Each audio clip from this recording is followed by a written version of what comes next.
RUU 355, mesti ramai kan yang bertanya berkaitan dengan undang-undang ini? Jika PAS benar-benar bersungguh untuk menjayakan agenda RUU 355 ini, kenapa ianya mengambil masa yang sangat lama sehingga hampir 3 tahun untuk menjayakan RUU ini? Untuk makluman korang, PAS sangat mengambil berat tentang pelibatan dan rundingan bersama dengan negeri-negeri. Apabila rang undang-undang ini diluluskan dan dikuatkuasakan, maka kerajaan negerilah yang akan membuat pertimbangan sama ada untuk mengekalkan atau meminda kesalahan jenayah syariah di negeri masing-masing. Ketika YB Senator Datuk Dr. Zulkifli Muhammad Al-Bakri memegang jawatan sebagai Menteri Al-Ehwal Agama, beliau telah pun mengarahkan jawatan kuasa teknikal undang-undang sivil dan syarak untuk membuat persiapan ke arah pindaan RUU 355. Jawatan kuasa ini telah pun bermesyuarat beberapa kali walaupun ketika itu Malaysia dilanda COVID-19 dan dilaksanakan perintah kawalan pergerakan. Ini semua tidak lain tidak bukan hanyalah untuk memastikan draft cadangan ini diambil kira pandangan semua pihak yang berkepentingan. Hasil daripada keputusan itu, maka draft RUU 355 berjaya dibentangkan kepada negeri-negeri dalam persidangan penyelarasan Undang-Undang Syarak dan Sivil kali ke-27 pada 11 hingga 12 Oktober 2021. Inilah keunikan RUU 355 yang tidak ada pada RUU kerajaan yang lain. Kedua, kerana ketidakstabilan politik sehingga negara kita berubah Perdana Menteri sehingga 3 kali di tengah-tengah pemerintahan. Pembentukan kabinet baru pastinya mengambil masa dan kemudiannya menjadikan beberapa dasar dan perancangan perlu disemak dan diteliti semula. Ketiga, kerajaan juga pada masa yang sama sedang bergelut dengan pandemik COVID-19 di mana semua peruntukan dan program-program kerajaan difokuskan untuk memerangi pandemik dan seterusnya membantu rakyat bangkit dari impak ekonomi. Ditambah pula dengan kekangan pelaksanaan PKP untuk beberapa ketika sedikit sebanyak turut menjejaskan perjalanan RUU 355 ini. Namun, untuk pengetahuan korang semua, PAS tidak sesekali menjadikan semua itu sebagai alasan untuk tidak berusaha ke arah pindaannya. Akhirnya, pada 26 Ogos 2022, Jemaah Menteri telah pun bersetuju secara prinsip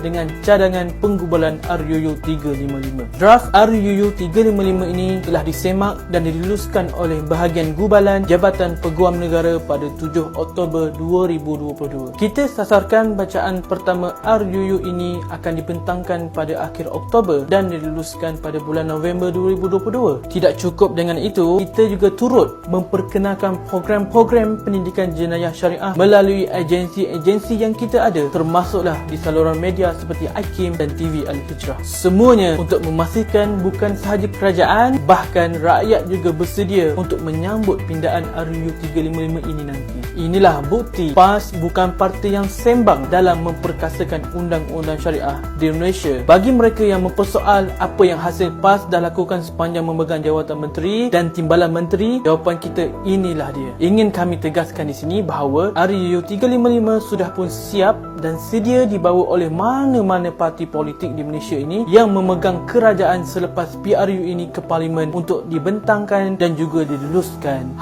Dapat jawapan kan? Sebarkan benda betul.